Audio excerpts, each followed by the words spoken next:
안녕하세요. 간만에 찾아온 맛보기 작은 별입니다. 자, 오늘은 많은 분들이 이제 심리적으로 힘들고 어렵다고 하는 것의 거의 마지막 단계라고 생각하시는 자살을 생각하거나 혹은 계획하셨던 분의 사연을 다뤄볼까 합니다. 어떤 분들은 나도 저런 생각을 했었었는데 하고 보실 수도 있고, 또 어떤 분들은 왜 그런 생각을 하게 될까? 이해가 안 된다 하실 수도 있을 것 같습니다. 바로 한번 시작해 보도록 하겠습니다. 일단 사연부터 보시죠. 저는 고2 여학생이에요. 사실 오늘 정말로 죽으려고 유언까지 생각하고 실행에 옮기기 직전까지 갔어요. 그런데 막상 죽으려니 몸이 선뜻 안 움직이더라고요. 사실 자살 충동이 든 건 중학교 3학년 때부터였어요. 학업 때문에 스트레스를 많이 받아서 시험 직전까지는 매일 죽고만 싶었는데 막상 시험을 다 치르면 아무것도 못하겠어서 이때까지는 그냥 생각만 하고 있던 정도였죠. 그 상태가 계속되다가 작년에 처음으로 마음먹고 자살 방법까지 생각해봤어요. 칼로 자해 시도까지 하려고 했는데 이때도 무서워서 그저 시도로만 끝났죠. 그때 너무 무서웠어요. 진짜로 내가 죽겠구나 싶어서 엄마께 용기 내서 말씀드렸죠. 정신과에 한번 상담을 받으러 가고 싶다고요. 그런데 돌아온 건 무시였어요. 제가 원한 건 정신과였지만 엄마는 제가 정신병자인 걸 인정하고 싶지 않으셨나 봐요. 그냥 청소년 상담센터에 예약만 잡아주시더라고요. 저는 상담을 받기 싫었어요. 그 누구도 제 정신 상태를 공감해주지 못할 것 같아서요. 실제로도 그렇고요. 저는 유복한 가정에서 자라왔고 지원도 많이 받고 나름 평범한 학생이었는데 어느 순간 모든 게 귀찮고 나태해졌어요. 그게 너무 괴로웠어요. 그냥 몸이 축축 처져서 기력이 딸리는 느낌? 그래서 노력하고 싶은데 그게 안 돼요. 너무 버거워서 괴로워요. 죽고 싶을 만큼요. 근데 이걸 누가 이해해주겠어요. 좋은 환경에서 좋은 것만 보고 살아왔는데 왜 괴로워하고 슬퍼하냐고요. 해결할 힘이 없는데 모두들 노력하라고만 해요. 전 그럴 힘도 기력도 없는데 어떻게 노력을 할 수 있나요? 그렇게 힘들게 살아갈 바엔 차라리 죽고 싶어요. 이런 한심한 인간이라면 사회에 없어도 어차피 상관없을 테니까요. 아무튼 방학 내내 상담을 받고 올해 고등학교 2학년이 되었고 전 작년보다 더 게을러졌어요. 공부뿐만 아니라 일상생활도 지금 버거워요. 청소하거나 몸을 씻거나 하는 생활도 힘들고요. 내가 좋아했던 것이나 해왔던 것들도 다 부질없어요. 제가 원하는 목표와 대학을 정했는데도 거기에 맞는 노력을 하지 않아요. 변명처럼 들리지만 사실 내가 노력해도 안 될 것 같아서요. 만약 노력하더라도 이룬 다음은? 지금 이 상태보다 나아질 가망도 없는데 대학교에 들어가도 열심히 살아갈까 하는 의문이 들어요. 맞아요. 그저 변명이지만 지금은 제가 그 어떤 것도 하기 싫다는 거예요. 숨도 쉬기 싫고 먹는 것도 싫고 살아가는 것도 싫은데 죽을 용기도 없네요. 며칠 전이 시험이었는데 평소 태도가 그 모양이니 시험도 말아먹었죠. 사실 전 시험을 잘 보던 못 보던 오늘 새벽에 죽으려고 했어요. 이젠 삶에 대한 미련조차 없는 것 같아서요. 저희 집이 5층이라 창문에서 떨어지면 죽겠다 싶었어요. 그래서 아무한테도 말 안 하고 새벽에 다들 잠잘 때 떨어지려 했는데 창밖이 어두워서 무섭더라고요. 죽음을 결심했을 땐 후련하기만 하고 다 끝날 줄 알았는데 막상 다가오니 무서워서 포기하는 꼴이라니. 제가 너무 한심하네요. 부모님께 말씀드려봤자 어차피 정신과는 못 갈 거고 이제는 그냥 저라는 인간이 글러먹어서 이러는 걸지도 모르겠네요. 그냥 원래 나약한 인간이었나 봐요. 근데 왜 이렇게 마음이 괴로울까요? 모르겠어요. 그냥 누군가 내 상태에 대해 명확히 진단해주면 좋겠네요. 네, 참 안타까운 사연입니다. 이 사연에 대해서 보통 사람들이 어떤 식으로 생각할까요? AI에게 한번 물어봤습니다. 그랬더니 첫 번째로 그건 게으른 게 아니라 마음의 배터리가 0이 된 거예요. 사연자의 몸에 기력이 없어. 씻고 청소하는 것도 힘든 것은 나태하고 게으른 것이 아니다. 나의 의지의 문제가 아니라 정말 에너지가 방전된 것이다 라고 생각하고 위로하고 싶을 것이다 라고 얘기했습니다. 또 부모님이 원망스러우면서도 한편으론 이해가 돼요. 일단 부모님에 대해 화가 나는 분들이 있을 것 같아요. 자식이 죽겠다는데 정신과는 안 된다고 하다니 하면서요. 한편으로는 엄마도 내 자녀가 정신병자일지도 모른다라는 것을 받아들인 것이 싫고 두렵고 그런 것들이 있을 수 있지 라고 생각할 수도 있죠. 번듯한 집안인데 왜? 라는 질문이 가장 큰 상처가 될 것 같아요 라고도 말했습니다. 흔히 배부른 소리 하네 라고 생각하는 사람도 있을 것 같아요. 또 그런 말을 하는 사람들에 대한 분노 또한 있을 것 같습니다. 그런 말들이 오히려 상처가 된다면서요. 여기서 이런 사연에 대해 사람들이 자연스럽게 떠올리고 생각하는 나름의 결론, 정답이 나오죠. 바로 마음의 에너지, 기력입니다. 내 마음에 에너지가 있고 사연자가 공부하고 하는 여러 환경의 스트레스에 의해 에너지가 급격하게 소모되어서 삶의 의지와 기운이 나지 않는 것이라고 합니다. 여기서 우리는 생각해 볼 것은 똑같은 내지는 비슷한 스트레스 상황에서 어떤 사람은 괜찮은데 어떤 사람은 힘드냐라는 겁니다. 힘들어하는 사람은 에너지의 총량이 적어서 그런 걸까요? 이제 사연에 대해 탐구해 보면서 이 질문에 대한 답도 한번 찾아보도록 하죠. 자, 그럼 탐구하기 이전에 그럼 이 사연에 대해 다른 전문가 분들은 어떤 댓글을 올렸을까요? 이번 영상은 정신과 의사와 심리 상담사의 접근 방식의 차이점을 확인해 보는 시간을 가져보도록 하겠습니다.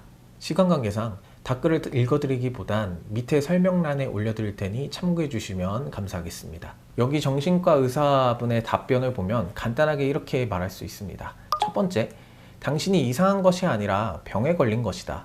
지금 겪는 느낌이나 증상이 우울증의 증상이라고 설명하죠. 두 번째, 우울증이라는 병을 대상화한다. 우울증이라는 대상을 놓고 그것 때문이다, 이게 문제다 라고 하는 거죠. 세 번째, 병든 상태이기 때문에 나타나는 증상일 뿐 감기에 걸린 것처럼 병들어 있기에 힘이 없는 것이다 라고 합니다. 네 번째, 그러니 자신을 자책하지 말고 병을 탓하고 병을 치료받아라. 결국 전문가에게 치료받으라는 말이죠. 안타까운 점이 있다면 힘내라는 메시지의 반복이라는 겁니다. 사연에서 저는 상담을 받기 싫었어요. 그 누구도 제 정신 상태를 공감해 주지 못할 것 같아서요. 실제로도 그렇고요. 라고 하는 부분이 있는데, 여기서 정신 상태를 공감한다는 것은 정신 상태를 제대로 알고 이해하고 알아주는 것이라고 할 수 있습니다. 그래야 공감을 할 수 있죠. 근데 이 답변에서는 그 공감 활동을 너의 정신 상태는 병 때문이라고 말하는 것으로 합니다. 그리고 나서 힘내라고 하는 메시지를 통한 위로를 합니다. 물론 너무 위로되는 말씀을 해주셨지만 지금 사연자에게는 그런 위로의 말들이 크게 다가오지 않는다는 것이죠. 주변 사람들이 다 상처되는 말만 했겠어요? 나름 따뜻한 말들도 많이 했을 겁니다. 힘내라고요. 하지만 이런 말들이 크게 와닿지 않았는데 지금 이 댓글의 말들이 크게 와닿을까요? 어쨌든 요약하면 간단한 병리적인 설명 후 치료를 전문가를 통해 받아라, 그리고 위로의 말을 전하면서 끝납니다. 정말 이 답변이 사연자에게 나름의 위로가 되고 도움이 되는 답변이면 좋겠지만 조금 아쉬운 부분도 있어서 몇 가지 다루고 마무리하려고 합니다. 지금 내가 겪는 이 무력감과 자살 충동은 우울증 때문이다. 우울증은 뇌의 호르몬 문제로 인해 생기는 것이다. 한마디로 몸의 이상으로 인해 생기는 질환일 뿐 사연자가 게으르거나 한심한 것이 아니라고 하죠. 나름의 위로가 되긴 하지만 이렇게 나의 문제를 병으로 돌리고 병에 대한 지식을 아는 것은 사연자의 구체적인 삶의 맥락과 그것에 대한 자신의 주관적인 시선을 알거나 이해하는 활동을 방해하게 됩니다. 나의 마음, 심리를 아는 것과는 엄연히 다른 활동입니다. 물론 정신과에서도 이런 질환은 생물학적인 원인으로만 생기진 않는다고 하죠. 생물학적 원인은 하나의 가설입니다. 그렇기에 환경적, 심리적 원인도 추가적으로 말합니다. 하지만 원인은 결국 정신과에서 일반적으로 교육하고 말하는 생물학적 원인이 주된 원인이라고 하고요. 다른 원인이 있더라도 생물학적 접근으로 치료하는 것을 방향으로 잡습니다. 이것을 생물학적 환원주의라고 합니다. 현대의학이 가지고 있는 하나의 특징이죠. 현대의학 자체가 기본적으로 사람의 신체를 다루는 해부학, 생리학을 기반으로 만들어진 학문이기 때문입니다. 그래서 모든 원인을 생물, 신체에서 차지를 하거나 그런 신체적인 원인으로 돌려버리는 것이죠. 그렇기에 나를 아는 것, 내 마음을 아는 것은 상당히 힘들어집니다. 이렇게 되면 학업적 스트레스, 부모님과의 소통 및 관계 문제 등의 상황에서 어떤 애는 괜찮다는 겁니다. 근데 왜 나는 이렇게 힘든가? 라고 했을 때 그것을 알기 위해 주관적인 나라는 사람을 보는 것이 아니라 객관적인 지표로 이해해버리면은 이런 차이점을 알 수가 없습니다. 그냥 그게 너한테는 스트레스였나 보지, 그래서 그런 증상이 나오고 하니 너는 우울증이고 이런 우울증을 치료하는 데에는 이런 방법들이 있어 라고 하는 것이 되어버립니다. 우리는 왜 다른 사람은 이런데 나는 이러지에 대한 다른 사람들과의 차이점, 그 특이점이 알고 싶은 겁니다. 우리는 다른 사람과 구분되는 나의 모습을 인지할 때 나를 인지하죠. 그것을 주관성, 개성 등의 표현으로 쓰고 그런 나만이 가지고 있는 어떤 특성, 개성들을 우리는 성격이라고 부르기도 하죠. 물론 현대에서 이 성격이라는 것을 알겠다고 검사를 다시 객관화시켜서 보는 아이러니한 상황에 있기는 하죠. 여기서 또 한 가지 더 이야기할 것은 이 말이 무슨 의미일까요? 사연을 보면 저는 상담을 받기 싫었어요. 그 누구도 제 정신 상태를 공감해주지 못할 것 같아서요. 실제로도 그렇고요. 이 부분을 보면은 사연자는 이런 자신의 마음을 알게 되는 상담을 받지 못했고 그렇기에 정신과 진료를 말하는 듯 하다라는 겁니다. 그리고 사실 맥락을 살펴보면은 상담을 받기도 전에 정신과 진료를 받기를 원했다는 겁니다. 물론 정확하지 않지만 이러한 모습을 볼 때 사연자는 정신과 상담을 통해 내 마음을 공감받고 싶었다라기보다는 그냥 정신과에 가서 약물 치료를 받고 싶어 했을 확률이 높다라는 겁니다. 그 누구에게도 공감받을 수 없다는 마음을 가지고 그저 약 먹는 것으로 편하게 자신의 문제가 해결되기를 바라는 마음으로 지내는 상태일 확률이 높은데요. 이런 마음을 가진 사연자와 상담을 진행하는 것은 상당히 어렵습니다. 스스로 내 마음을 알고 싶고 해결하고 싶다고 하는 의지와 주체성이 상당히 떨어져 있는 상태라고 볼 수 있죠. 때문에 오히려 약물 치료보다는 역설적이게도 어렵지만은 상담을 진행하는 것이 오히려 더 좋은 방법일 수 있습니다. 하지만 심리 상담에서도 사연자는 공감을 제대로 받지 못한 듯 합니다. 타인과 다른 나의 마음을 말하지 않는 막연한 위로와 공감은 이분에게 큰 의미가 없거든요. 사실 이런 영상을 올리면 괜히 정신과를 안 좋게 보고 밥그릇 싸움한다 라고도 보실 수도 있을 것 같은데요. 저는 정신과 진료를 안 좋게 보진 않습니다. 다만 그 효능을 명확히 하는 것이 좋다고 생각합니다. 그래서 저도 정신과 진료를 추천할 때가 많습니다.